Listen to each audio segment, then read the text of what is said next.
boys and girls. Today we are going to do another exemplar called flower vases. So today we are learning to solve a story problem by making different addition sentences. What I'm going to do is I'm going to look for you to read your story problem. Then I'm going to ask you to draw and show your thinking of different ways to make the number 10. And then I'm going to ask you to explain. So I'm going to work with the story problem a little differently than the one that you're going to have. So the first thing I'm going to do with my problem is I'm going to read it. Okay, flower vases. I have 8 flowers to put into 2 vases. One vase is big and the other vase is small.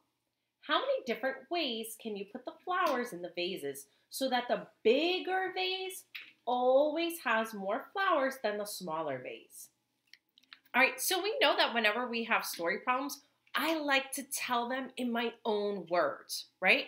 So I'm going to practice telling this in my own words. So I know that I have 2 vases.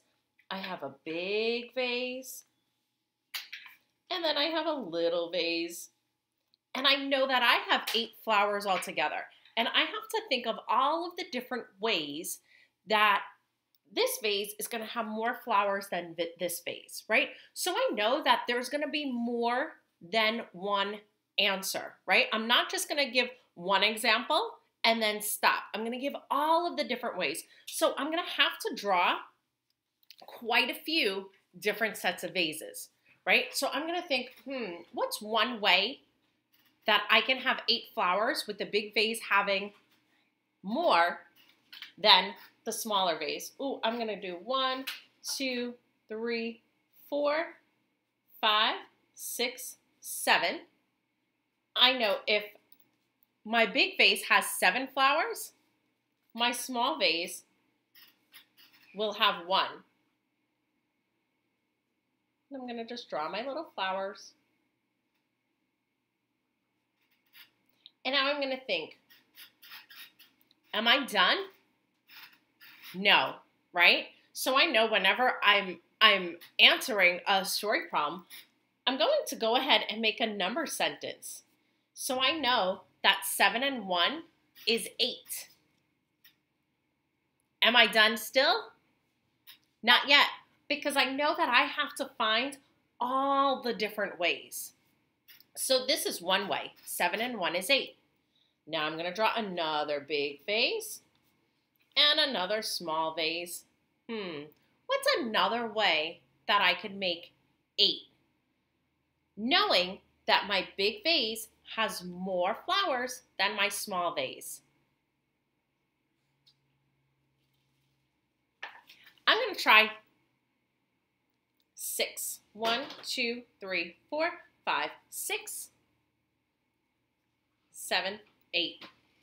So if I have 6 flowers in my big vase,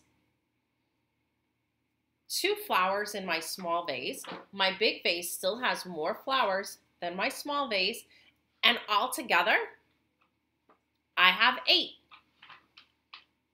Am I done yet? No, right? Because there's more ways that I can have more flowers in my big vase than my little vase. So I'm going to go ahead and draw another big vase and another small vase. Oh, my pen is running out of ink. All right, and I'm going to try 5. 1, 2. Okay, well, I'm going to go 5 and 3. Sorry, my pen actually ran out of ink. So if I have 5 in my big vase and 3 in my small vase, right? I know 5 and 3 is 8. And I still have more flowers in my big vase than in my little vase, okay? So I'm going to keep going until I don't have any more ways that my big vase has more flowers than my small vase.